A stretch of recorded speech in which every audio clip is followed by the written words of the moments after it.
radio and podcast. No limit to what we do.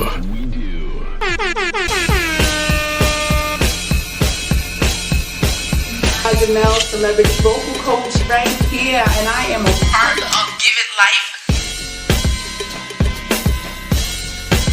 And ratchet, And real, extra ratchet, raunchy.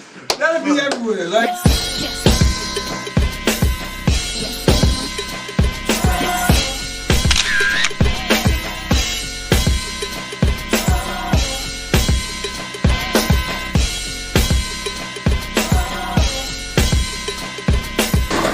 What we got coming up? Other shops is upstairs, but we down here by our also, man.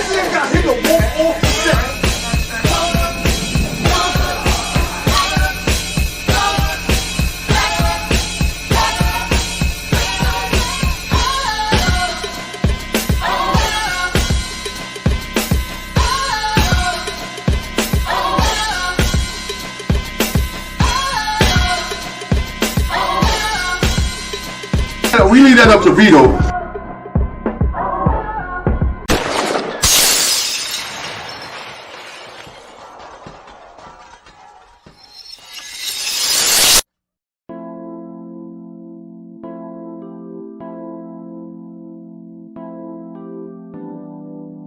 Phoenix Soul. Clarity and connection through conversation. Phoenix Soul.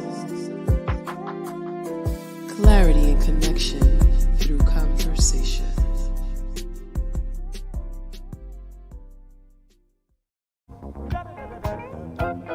Hey.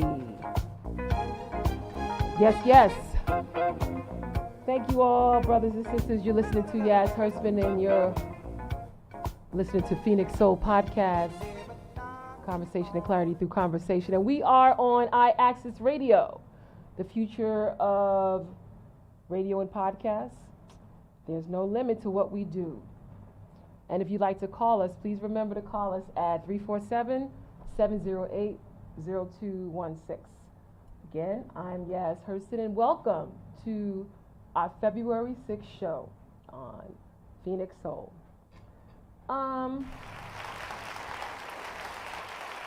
There's a lot of things happening in today's time. A lot of crazy things happening. I didn't see the Grammys last night. I heard it was good as a continued dedication to the 50th anniversary to hip hop. I did not see or did not know about that there was an earthquake today. Did you know there was an earthquake today? I did. I saw the news. It's I'll say who that is later, but sorry, just add you in. No, I just add you in. Okay. But I didn't realize there was an earthquake in Buffalo today, early this morning, and I'm sure hoping everybody's okay. So today, on today's show, we're going to really have an incredible guest. As you know, February marks a number of things, but it's Black History Month. And whereas we celebrate our history all the time, we also want to acknowledge, oh, hello, Zoe in Turkey. How are you doing? And you listening to us in Turkey? Wow, you're fired, Zoe.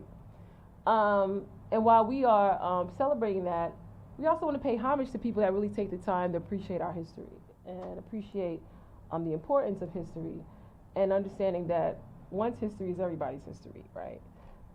So I want to share with you a couple of moments about a good friend of mine. He is a person I think we met years ago, like in the 90s, and he was working for Citibank. Yeah, I was working for Citibank, definitely. Yeah, and like on the corner of like 130 something street on 8th Ave, Frederick Doug. Yes, community bank and center, just sitting right there all the time, and like let me just hi everybody on here. And so like he was doing this work. All of a sudden, he stopped doing this work, and he became a person that was really much interested in doing tourism in Harlem. And he could explain to you why he did it, but I was just always so enamored by his effort and his courage, right, to stop doing this, I guess, guaranteed job, to do something a little bit more risky but important. Risky and important, yes. So that being said, I want to bring to you all the founder of the Harlem Heritage and Tourism and Culture Center, Mr. Neil Shoemaker. Yes, yes. Hi, Neil. Hey, Yasmin, how are you? Always a pleasure to be with you.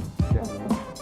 How's it going? It is really going pretty good these days. Yasmin, we had a serious scare with the industry of cultural heritage tourism not long ago because, of course, COVID came along and we were doing very well with tourism in New York City. As a matter of fact, Yasmin, we were slated to bring in 65 million tourists. The year of 2020, we had just came off of a record year. And so we were all happy and pumped, and all of a sudden, COVID happened. And then everything shut down. And then we got word that it was going to take another 10 years for the industry of heritage tourism to recover. Yasmin, I think it was an understatement to say that I was a little nervous at the time. I was thinking maybe I have to go back to that bank job. I didn't know what was going to happen. But now, 2 years removed, Yasmin, they conducted a survey that second weekend of December of the previous year, and it showed that second weekend, December 2022, we were at 85% of 2019 numbers. Did you hear me, Yasmin? That's I not said bad. 85% of 2019 numbers. Okay. So with that being said, you asking how am I doing? I tell you I'm doing pretty good. You're right doing now. pretty well. I'm doing better now, yeah. So let's kind of move back so we can kind of understand what that means for the listening audience who doesn't understand tourism and the importance of footprints, right? And so why don't we first start off with, tell us a little bit about yourself, where you from, what's your favorite color, all that stuff. All that stuff, yeah, definitely. You got it. Tell us a little bit about yourself. Well, me, Yasmin, as you know, born and raised in Harlem my entire life. My mom is one of those great migrants that came from Florida. My dad came from South Carolina. You know about the Great Migration, right? 6 million blacks coming from the southern parts of America, and they come into the northern parts of America, being pulled by the jobs that were here, and leaving the negative circumstances of the South. My mom and them came, so forth and so on. Okay, fine. I'm born and raised in Harlem my entire life. Mr. Harlem, that's me. Mr. Harlem is you. I love Harlem. That's Okay, what's so up. as you said, working at the bank there. Our listening audience says they need to hear you. 1 2 1 2. Can you hear me now, listening audience? Yeah. Just relax and Just be me, right? Yeah. So audience out there, if you can imagine, the years like 2000, 2001, and I'm working at Citibank, as Yasmin said, and I'm getting a little, I guess you could say, upset with working at the bank because so much is happening, mergers and acquisitions, and I'm not getting the promotions that I think I deserve. And one day I see a group of tourists on the corner of 116th Street and Malcolm X Boulevard. Imagine this, guys. I'm standing there. My hat is to the back. I got on thick sneakers. I'm ready to go play basketball with my friends from the housing project. While I'm waiting for my friends to come and meet me, there's a group of tourists standing there on the corner of 116th Street and Malcolm X Boulevard. They're looking at the mosque, Masjid Malcolm Shabazz. I'm a big fan of that organization. And I'm thinking to myself, do they know the history of the mosque? So me, I approached them and I said, hey guys, do you understand the history of this area here? And they get nervous because of the way that I'm dressed, if you could imagine. And so at the same time, I'm talking with them. A group of my friends come from the housing project. They walk up to me. Long story short, they see me talking to my friends. I think they get understanding the interpretation that I'm really from Harlem. I'm talking. I'm giving them information. And then my friends say, Neil, let's go. We got to go to eat right now. You talk too much. So they pull me away to go eat. The tourists see them pulling me away. The tourists stop, and they gather up in like a little huddle. So that kind of like stops us. And we're looking at them. They come out the huddle. They say, you guys from Harlem? We say, yes. They say, you're born in Harlem? We say, yes. They say, you're going to eat? We say, yes. They say, we want to go eat with you. Can you imagine that? Yeah. 12 tourists from Turkey want to come and eat with me and my five friends from Harlem. My friends then pulled me into a huddle. They say, Neil, go tell them that we're going to eat at Sylvia's. I was going to ask you, where did you go? In all reality, at the time, there was a place called Louise's Open on 120-something street in Lenox Avenue. We were going there. But once the tourists said they're going to feed us, we said we're going to Sylvia's. Lo and behold, Yasmin, that's where they wanted to go. Lobster, they wanted to go to Sylvia's, and I just told them what I knew about Harlem's history from 116th to 127th Street. Once we sat down on Sylvia's, now we got the barbecue chicken, and we got the fried chicken, and we got the barbecue ribs, and we got the macaroni and cheese, and the collard greens, and everything. And so we're eating deliciously. And then my friends say, Neil, let's go. I'm like, you know we don't eat and run like that. That's not Harlem way of doing things. They say, those folks don't know nothing about no eating and running, Neil. We got to go. I'm like, guys, listen. It was a great opportunity to meet you, but I got to go. They said, no, let us pay you for the tour. Wow. So they start reading, and they got the tourists, they got the secret compartments here and there, so forth and so on. They pull out a $10 bill of peace, Yasmin. At this time, my friends were in such a rush. They see the dough. They're like, Neil, you know we don't eat and run. Take it easy, man. They became meeters and greeters. We had a great time. I walked away with $120 in my pocket. I went over to the Morningside Park to play ball. I didn't have the best game that day because I'm thinking about, how can I do this again? Wow. And that turned into an idea that turned into a proposal that then turned into me becoming a member of New York City and Company. And I heard a woman speaking. Her name was Leslie Doggett, and she talked about the importance of heritage tourism. I immediately changed the name of my company to Harlem Heritage Tours. And I guess they say that's the, that's, what do they say, the rest is history? Oh, okay. Yeah. So, Harlem Heritage. So I guess you knew some information already just based upon where you grew up. You knew some anecdotal experiences that you could share. But I'm sure you had to do an amount of studying. Is that correct? Well, Yasmin, like you, we born and raised in Harlem, right? And our parents are both involved in nature and community activism and so forth and so on. And so in being born and raised in Harlem and having the kind of family that I have, I've always known that I come from a great place. And I think everybody wants to feel like they belong to something great. Whether you're a Boy Scout or whether you're a member of some elite golf club or no matter what. And so from an early age, I knew I was a part of the fraternity of Harlem. And I never forget, Yasmin, I was like maybe, I don't know, like 11 years old. And my teacher said, Neil, if you keep messing up and not doing your homework, I'm going to call your mother. You know how she comes to school? She come with that belt. The thread was on, Yasmin. She said, if you didn't write a 2-page paper, double space, and bring it back to me in 2 days, I'm calling your mom. So I knew I had to get it done. I went over there to the library. I think it was at the 115th Street and 7th Avenue Library. I got a book. And the book had 7 magical letters down the binder. H-A-R-L-E-M. I grabbed that book out. I started reading about Sammy Davis Jr. living in Harlem. I started reading about all these greats who lived in Harlem.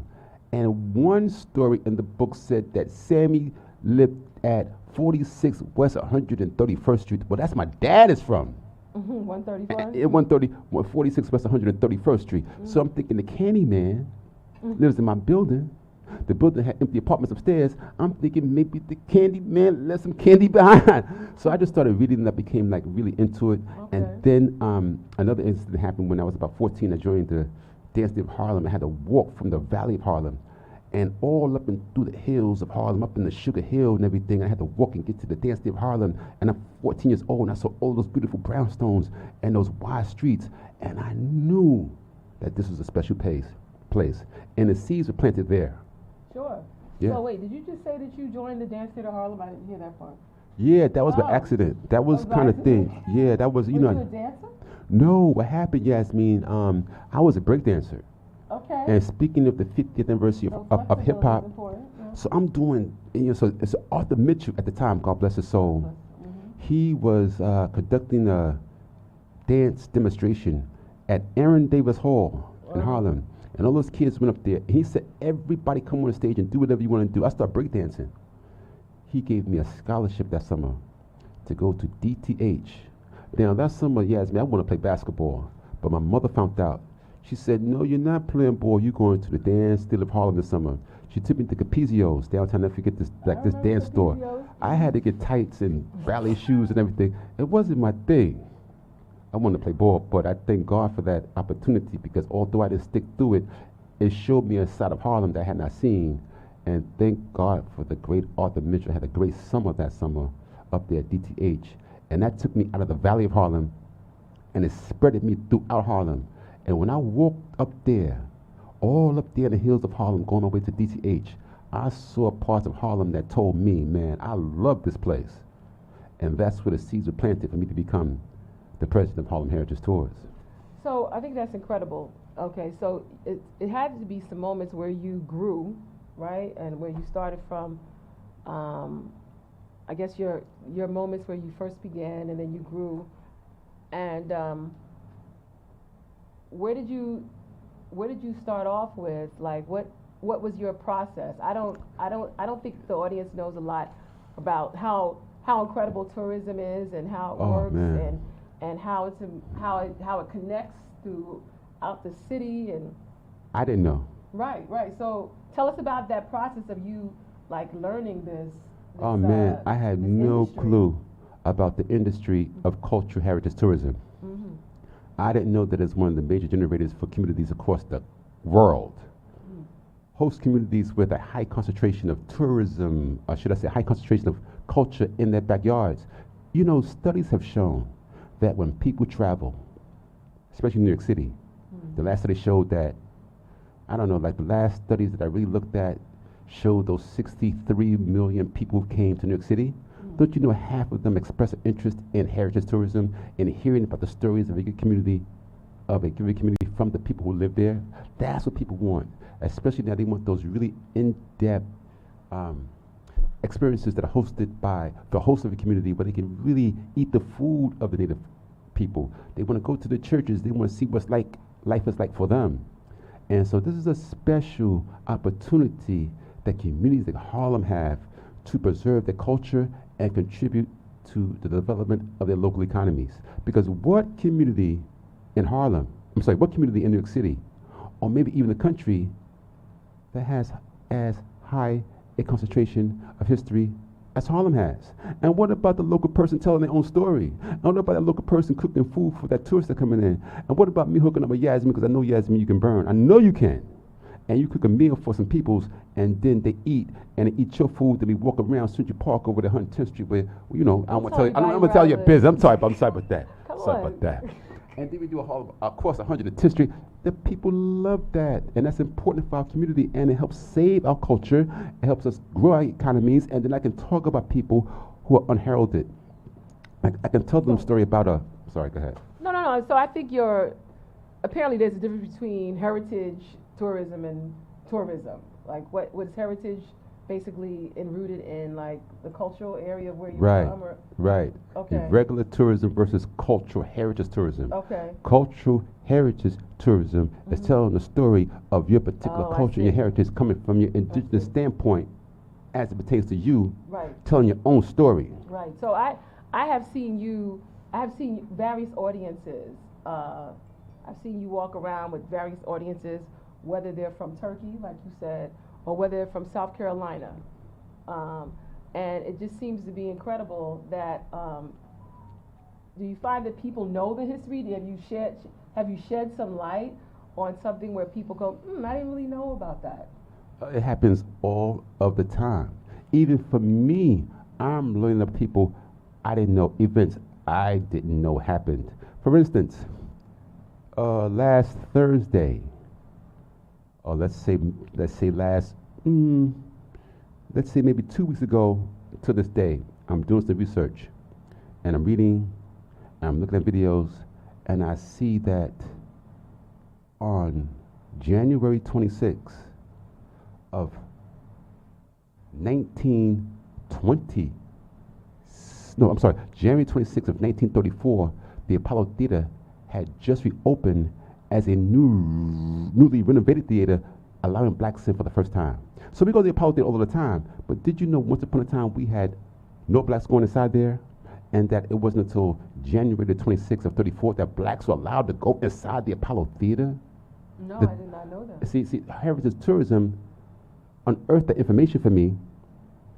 I told my friends at the Apollo Theater about it. I told my friends at Harlem Festival of Culture about it. I told everybody about it. When we showed up that night, January the 26th of 2023, to celebrate Little Kim being there, we also talked about that night. being an anniversary of black people being allowed to go in the building for the first time. That information would have not have been unearthed if not for the industry of cultural heritage tourism. Things like that. And how do you feel when you go inside the Apollo Theater on that given night to see Little Kim, and you know you're walking through the doors on the same night where in 1934 blacks were allowed to go in for the first time? Understood. It changes the whole experience, Yeah, right? I'm sure it does. So things like that come to light, and I have the opportunity on February the 12th, 13th, and 14th to take 150 kids on a tour of Harlem. These 150 kids, their school is inside of the old Harlem World. We're celebrating one across- 50th, right. yeah, right across. Right. So you asked me, we celebrating. Okay, go ahead. Yeah. So where are you? Where are you located right now? Where's your office located right now? Very interesting that I'm at 104 Malcolm X Boulevard, which is 115th, 116th Street at Malcolm X Boulevard. Okay. Right across the street is Masjid Malcolm Shabazz, Right. where from 1957 to 1963, 1964, Malcolm X himself was the leader of the building. My office is right across the street. How do you feel about that?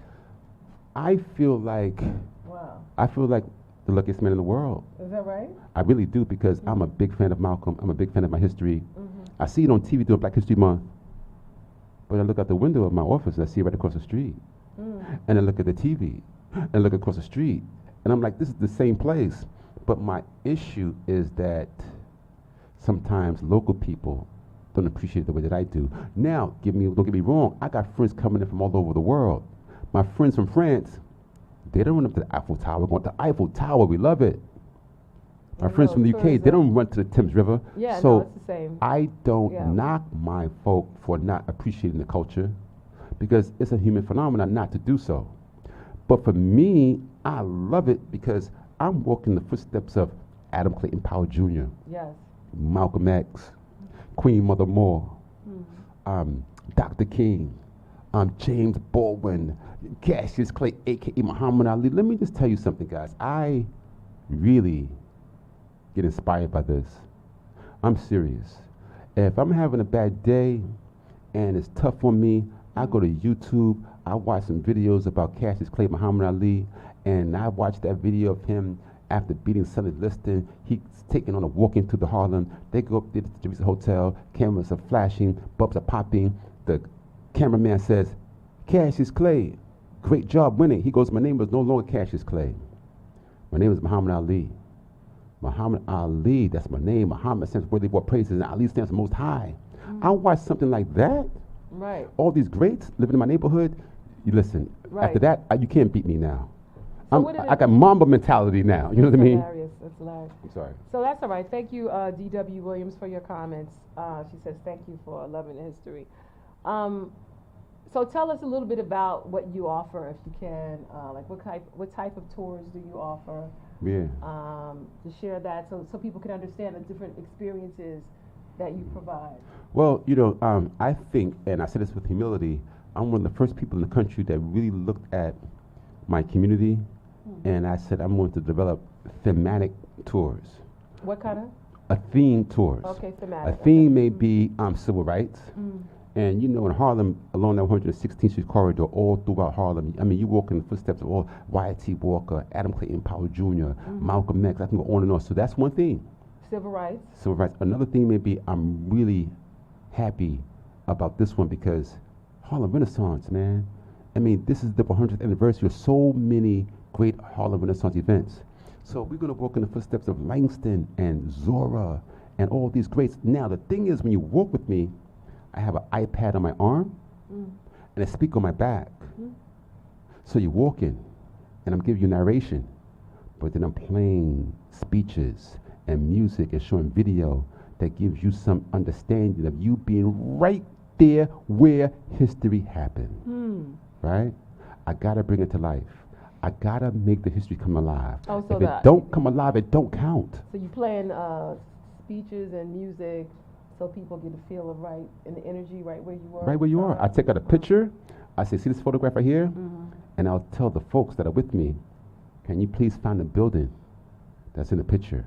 Oh, I see. And they start looking around. And they'll go, that's the building right there. And I'm standing right here. You mean I'm standing right where such and such a person stood? Sure. Sure you are. And now listen to what they said from this spot right here. So you have civil rights, Spanish Harlem Harlem. Renaissance, and what else? Civil rights, Spanish Harlem. Spanish Harlem. Yeah. Okay. Spanish okay. Harlem, nighttime jazz. Okay. And nighttime then jazz. I'll work with a particular, like, say, civic organization or youth group, and I'll say, tell me your mission. What makes you who you are? I'll read that, and then I'll curate an experience, especially for them. Like, for instance, folks coming in from Florida where A. Philip Randolph is from. So now we got to do A. Philip Randolph's Harlem. As a matter of fact, everybody out there, I want everybody to follow me on Instagram. Harlem Heritage Tours on Instagram. And what we're going to do this month is you guys are going to join my book club, the Harlem Heritage Book Club. And we're going to read One Righteous Man about the life and times of Samuel Battle. Oh, Who okay. became a police officer, the first black police officer. 1911, he became the first black sergeant. He became the first black lieutenant. They called him Big Sam Battle. Right. He right, was feared by the criminals and by the bad guys. Right. But the kids and little girls and little boys, they loved him. They loved him. right. At this day and time, with police relationships being as they are with the community, sometimes good, sometimes not good, depending. What if So- we all read about Sam Battle, right? Right? I'm sorry, go ahead. No, go ahead, continue. So reading about Sam Battle, and then after reading the book, then imagine this, NYPD and the Harlem community together take a walking tour through Sam Battle's Harlem. And then after that, we all meet in my cultural center, NYPD and the community, and we talk about the book. What comes out of that? Comes out of that understanding. See, that's a special example of a specially curated experience. That's Right? incredible. Yeah, Yeah. that's incredible. So the those types of experiences, and I think that's important. And for you to be able to have the ears of different populations or different groups, Yeah. to be able to have these types of experiences are incredible too. Yeah. So tell me, what do you find most rewarding when you do these tours? Is it the revelation of the guests? Is it when you learn something new? Tell us a little bit about that. It's just so many benefits. One is I'm teaching my guests who are from all around the world. I'll tell them about a great hero of mine. They'll tell me about a great hero of theirs from their homeland. I go home, I read about this person, I grow. Sure. And this happens every tour. Every tour I walk away learning about somebody I didn't know. That's one benefit. Two is working with the kids. I tell you an instance that happened the other day.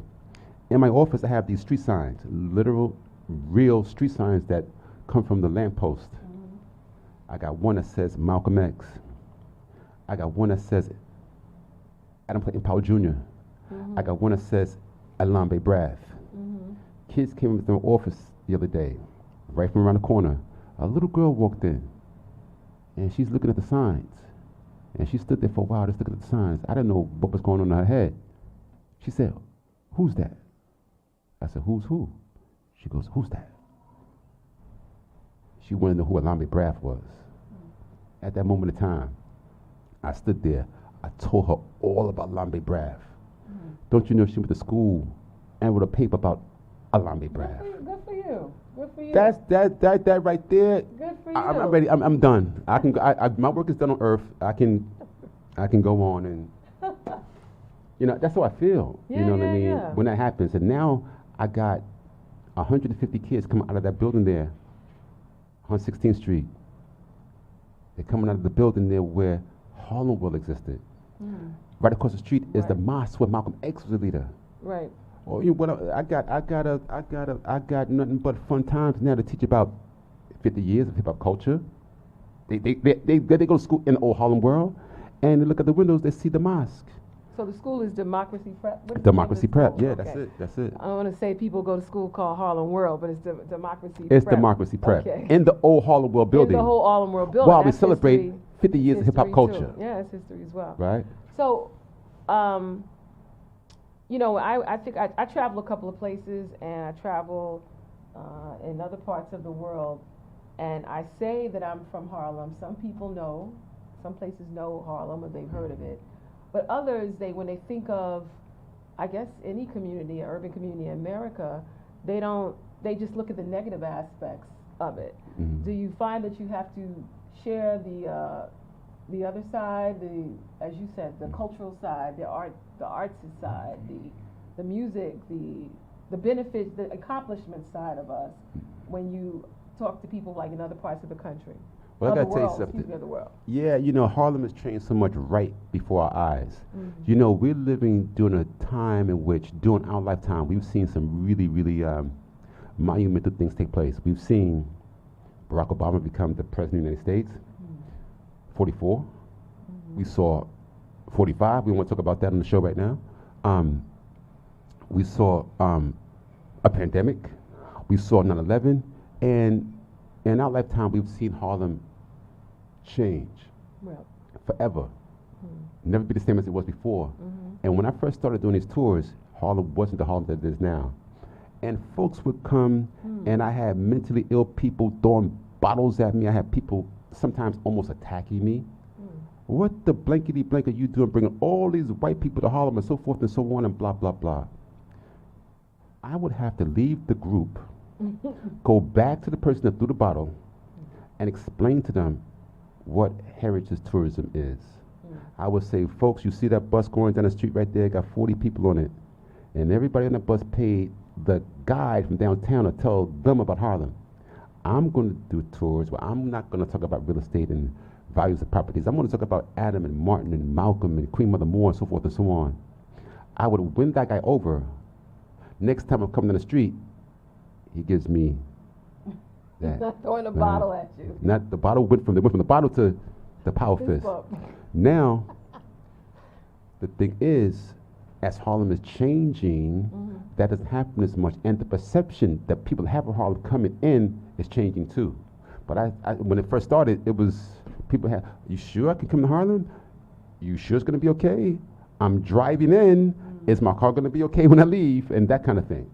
And now people don't have that. I'm seeing a change in terms of the overall perception of the community, which is I guess it's a good thing, right? It is. I mean, I think that it's always good to be in a safe place, right? Yeah. But the idea that people feel comfortable with you and walking around with you, and while you're giving them experiences, because what are the areas that you walking around in Harlem? All of Harlem. I mean, we so got Harlem going it's- from. Sorry. I'm just saying, the areas that you've been walking around, I'm sure at one time we wouldn't be walking around there like that, you know. Well, that's a very interesting scenario too, because I find that, you know, when I started this company, you know, I just got to be honest with you, my European partners are the ones that came and really supported me, because sometimes even my middle class black friends said, I ain't going to Harlem. Exactly, that's what I'm saying. Like, I ain't going there. You crazy? well, I mean, I understand that one aspect of. Don't get me wrong. wanting- I love my people. I'm happy that you support. I'm just keeping it 100 with you. No, you no, know? no. I understand that. But I just think that being able to understand the history of it is just something we just are not appreciative of. Yeah. And I think I've had a couple of conversations with you, like even listening to music, you just be dropping dimes and dropping jewels, like, you know, wow, did you know this? Did you know that? And I'm like, I did not know that. If there's something right now, like if you are sharing a tour right now, what bit of history do you think you can share? Let's say about, do you do a hip hop tour? We once really were engaged heavily in hip hop, and we're going to get back into that considering the 50th anniversary. Let me just tell you something. The Bronx most definitely is the birthplace of hip hop culture. But Harlem has a page in that book, man. Oh, You're talking about like dancing in fashion. That's dancing, fashion. I'm talking about 77, 78, 79, when that blackout took place. Where were you when the lights went out In New York, well, when the lights went on New York City, it caused that Woolworth there on 116th Street to go out of business. That became Harlem World, which is a pillar of hip hop culture. Sure. And so that's our heritage right where we live, right? And so all through Harlem, you have that type of story to be told. And we're going to tell it. My man, DJ Spivey from the Magnificent Seven and all those guys, Harlemites, we're going to have a good time this year. Hip Hop 50. I can't wait. I can't wait. Let me I just think say it's something real important. fast. I gotta say something. We have in our possession maybe about 100 pics of old Harlem World shots. You know, That's guys, incredible. the Gloria Vanderbilt jeans. That's incredible. I'm talking about before it became That's like an exhibit. Pumas and all. I'm talking about when we went from disco over into hip hop. When cats still had the hard shoes and the collar shirts and like Saturday Night Fever kind of thing I got shots from those days. And I invite all of you out there to come and be a part of when we unveil the Harlem World exhibit at the Harlem Heritage Tourism and Cultural Center, AKA Club Harlem, guys. What I'm finding. When is that? When is that? This is going to be in 2 months. We're going to have that exhibition up. Okay, well, just when you do it, we'll share that accordingly. You know. Yeah. Okay. Go ahead. I mean, but I think that the other thing that we talked about, which is critical, is some of the history in our communities, and I'm sure in other communities too. It's important that is not necessarily in history books, but we know that that's history. Like we know. And we need to create our own stories. So there's certain communities, like there's certain, like maybe it might be a playground that's critical. There may be a certain block that was critical. There may be a certain store or restaurant that had memories that created history. Love it. Certain people in our communities that probably were not the Malcolm and the Martins, right? But loving it. Were just history makers, i.e. you talked about your mom. And other leaders that were around just really pushing the button to make sure that we our rights were not ignored. Is that a part? Is that I'm not on this a milk crate right now, but I'm just wondering, is that important? Is that part of the heritage? That is it. That unheralded story. That story that needs to be brought to the public's eye. That story about a person like Jesse Gray, who was a major housing advocate during the 1960s and 70s. He was the guy that said, wait a minute, New York City, we got problems with rats in the building. We got problems with people having a low standard of living. We got problems with people coming from the American South and coming to the North, and their wages are low and their rents are high. We're going to do something about that, but who knows about Jesse Gray? We got to teach about Jesse Gray because he's an important figure. Sometimes that person that needs to be celebrated is not getting the attention that they deserve, and cultural heritage tourism gives the opportunity to bring his legacy to life. That's the most fun right there. Great. That's where it's at right there, right? So I really enjoy that, man. That's important because you can't let those names be erased from our history. No, and the thing is that the people love it. They love it. Now, when you take our history and our heritage, and you add some of our entertainment element of our heritage to the history, so now what we're doing is that we got entertainment and we got education. People love that. Then we have something called edutainment, where now you're having fun while you're learning, and the kids love it, and they walk away singing a song, but they're learning the history too. Yeah. When you can pull off that, it's magic. It's magic. You're listening to Phoenix Soul. This is Yaz Hurston. If you're just tuning in, we're talking to Neil Shoemaker. You can call us if you want and talk to Neil, who is the founder of the Harlem Heritage Tourist and Cultural Center. And you can call us at 347-708-0216. So Neil, when you share this information about people that made history, there are people that are making history now. Would you say that? Thank you. Okay. And let me just. And would you? Yeah, you hit it right on the head. Listen, so often. Let me just finish because I you got me that's excited. Good. Go ahead. No, that's good. That's good. Keep it. But the people that's making history today, who do you think who do you think, out of who we're dealing with today, let's say in our community, that would be speaking about probably 20 years from now?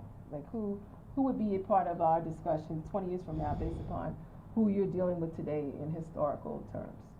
Well, I'm not saying it because I'm sitting with you, Yasmin, but you are out there on the front lines all of the time. Oh. We know each other for 25 years, and you've Check is in the worn mail. many hats. No, I know Yasmin going back when she was working for different political leaders in the community. I know Yasmin from when she's working with Walter Edwards and those guys. I know Yasmin when she has an old, on-point experience, and she's always doing something for the community. Yasmin is always putting somebody on. And I think the annals of Harlem history are going to be favorable to your efforts. People like you. I think people out there like great restaurateurs, like my girl, Trinez Woods, who's carrying on the legacy of the Sylvia's brand. I'm working with, you know who I really think names should be recorded more heavily in the annals of Harlem's history? All of those people who are the TA presidents within NYCHA, all of those people that do not-for-profit work and they don't get the recognition they deserve. I'm working now with people whose names may be recorded. People like, you know, you're going to have soon the Harlem Festival of Culture. My friends Musa Jackson and Nicole Evans. I got friends like Dakota Pippins, who I'm working with now. We're going to revive the old jazz scene. The people have said via surveys they want live music. We got to bring that back, Yasmin. One time they had bar and club and venue and so forth and so on, where every block you can go in and hear wonderful music. We got to bring that back, and people like Dakota Pippins is making that happen. There's just so many names to name, folks I'm working with nowadays who are trying to make it so that not only do we respect what happened in the past, but we have to make new history now so the people in the future will have something to talk about what happened now. And on that note, I have a question to ask people. In the imagination, it is no longer 2023. Let's say it's Woodstock, for instance, 1969, right? And you, by chance, happen to attend the concert.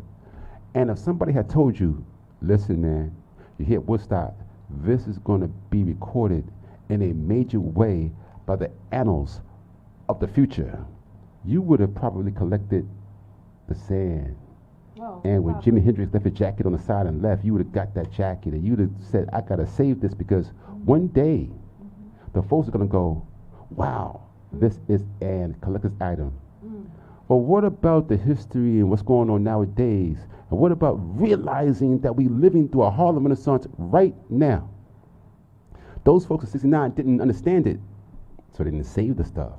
We got to understand that right now we're living during a Harlem Renaissance where Harlem is filled with cultural creatives like Yasmin, and we got to act like it's a Renaissance. I save everything. Right now, my office is overflowing with stuff. It's falling out. It's just too much, but I know But you're saying that 20 years is going to be valued. People should be taking, I guess, memorabilia based upon what's going on. People need to realize that these are historic days, and when you look at it 20 years from now, you're going to go, wow, I was there. For instance, I never forget 1989 when David Dinkins, my dear brother, God bless his soul, he's in heaven now, when he ran for the mayor of New York City. The posters were everywhere, all over the community. My mentor, Andy Owens, saved all those posters. Guess who has them? I have those posters. I look through them now. I got the 1989 campaign poster for David Dinkins. It was all over the place. Nobody really cared about it. There are none left. I happen to have a few myself. That's worth something now. But back then they could have saved them. They didn't. Well, what about that campaign poster for whoever's running now? Save it. Yeah, I have a whole folder of campaign lit forever. Yeah. So I don't want to be long-winded, but I'm just saying what I'm trying to emphasize. Make every moment like I hear you. I'm saying realize that just like the 1920s and the 1960s, those periods that are iconic, we have one, listen to me, We got one going on right now that we're living in. We're participants in it. Don't take it for granted. That's what I'm saying. So, for the sake of history and people listening, tell us a bit of history that you think is important for us to know today, that you can share with us. Oh man, there's so many. Just one story, just one bit of history that you could share. One story, one bit of history that I can share with you. The audience, yeah. Okay, let me just pull something. I mean, there's so many historical moments in time, but near and dear to my heart, imagine we got 1943, a young kid named Malcolm Little comes to Harlem for the first time, not knowing that one day his name is going to be on street signs. Fast forward, prison. Fast forward, out of prison, 1957. From 1957 until 1963, he's right there walking on boulevards, right there talking to the people, right there articulating what he feels are the answers to the problems in our community at that time. That's amazing history, right? Right. You know, stories like that. You know, imagine March 24th, 1968, Dr. King now is thinking to himself, we got all these migrants going to the north, and they need aid once they get there. So we have the Urban League in place and other organizations to help. But King says, I'm going to Chicago. I'm going to move into the South Side. He sends, or he helps to facilitate the arrival of Wyatt T. Walker to become the senior pastor at Canaan Baptist Church of Christ. This is March 24th, 1968. I'm going to repeat, March 24th, 1968. Dr. King says, Wyatt T. Walker, you stay here, his former chief of staff, SCLC, Southern Christian Leadership Conference. King then goes to Memphis, Tennessee, vowing to come back to Harlem. He never makes it back, because 9 days later, he's killed. You see, these are the stories that rest within our community. From 110th Street all the way up to 165th Street, every street has a story. And it's our job as cultural heritage tourism people to make those stories come to life. Well, thank you so much. For anyone watching or anyone who's interested in going into this industry or would like to learn more about tourism, what message would you give them? Well, follow me on Instagram now. Before they follow you, because we're going to ask that too, but before they follow you, but what bit of advice would you give somebody? Well, first of all, for this to work, you got to have passion. You got to be kind of, you got to, it's like almost like what is it, endorphins? When you feel this, you know, it's more than work. You really have some kind of like biophysical kind of thing that goes on where you start to transform and you start to really feel it and you become Malcolm, you become these folks and you walk down the street and you really feel indomitable, you know what I mean? That's number one, gotta have passion. And two, just research, man, just take it in and parlay that job that you got where, see for me, I worked at Citibank, right, for a long time and I wanted to be like a Wall Street tycoon that was taking over, but the bank trained me. They sent me the classes. They sent me the public speaking classes, and they showed me how to do. I took all those skills from the bank, and I parlayed them into my own thing. I never forget the time when I got my first stationery kit. It wasn't Citibank stuff. It was letterhead, envelope, and business card. It said Harlem Heritage Tours on it. You know how I felt? I just took the skills from here, and I brought them over here, and before you know it, I'm giving presentations on the street opposed to giving them in the corporate setting. With the passion for my culture and my people. And now I'm who I am sitting with you, Yasmin. Well, I'm very impressed. And if folks want to contact you or follow you, please tell us how to do so. Instagram, now, follow me.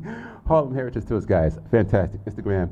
And you know, when you go on my Instagram page right now, you're going to see a clip up there. I was in a cab, and the gentleman driving the cab, he's like 80. He's telling me all of these stories. Look at Instagram, you'll see. Anyway, that's why it took you a while to get here, because you were talking.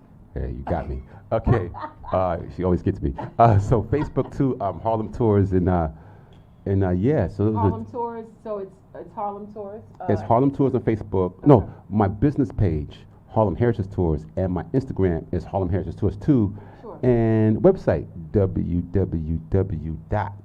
harlemheritage.com. Okay. And you've been doing this for how many years? I've been doing this since about 2002 strong.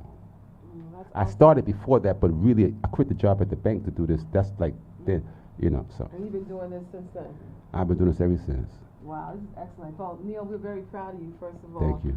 You continue to make a difference. And look, it's the moment you keep our stories alive, the stronger communities are. So thank you for that. Thank you. And you're listening to Neil Shoemaker. He is pretty awesome guy. Thank you. Jasmine is my girl. She's like my cultural ally. She was just in my place. I might show up spinning. Please don't. Right. We had a good time that day, didn't we? We did have a good time. That was fun. We have to do it again. Got to do it again, yeah. We do it again. He's alluding to. He let me come out. I need to tell you about that experience. He let me come to his Cultural Center. Somebody said I knew Neil for years from Foster and his mother, Dorothy Chapman. Hey, Dorothy, how are you, Dorothy? I know Dorothy very well. I You know see Dorothy something? too. I gotta tell a story real fast. Oh, okay. Foster, right? Now, NYCHA, they have developments all over the place. The Stephen Foster projects built from 1949 to 1951. But if anybody out there is listening, Google Stephen Foster, Foster, and learn about who he really was. And when you do, you realize why the name was changed to the Dr. Martin Luther King Jr. Towers. How did I find out this information about the true meaning or a legacy of Stephen Foster? It all happened through cultural heritage tourism. Interesting. And now I never will call it Foster again No. because of my learning about who he was. Well, who was he? He's known. Not want to talk about I'm sure, I have no problem. He's known as the father of America songwriting. And he's known as being like this really innovative like songwriter. But the songs he wrote were minstrel tunes. Oh, Swanee River. And, Right. there was a celebration on the grounds of the Foster in NYCHA housing development. You would have a coon show, a minstrel show going on, because that's what he was into. We can't celebrate that during Black History Month. But 7 faithful residents in MLK, led by people like your mom. No, well, see, that's what I'm saying. Those names, we should know those names. Those 7 names, right? Oh, When you do their history, right? yeah. We should say those names too, right? Well, one of them I will say at the top of my head is Miss Ruby Kitchen. Yes. The late, great Miss Ruby Kitchen. Yes. She's the one, along with 6 others, that went down to NYCHA and said, listen, we got to change this name. Right. And if anybody knows Miss Ruby Kitchen, Right.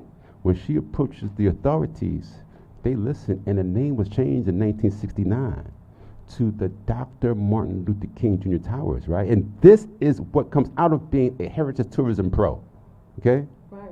Okay. Well, everybody, thank you so much. You listened to Phoenix Soul. This has been incredible. And just remember, we'll be back next week. Thank you, Neil. Pleasure. You're the best. Thank you. This is Yaz Hurston. And see you again.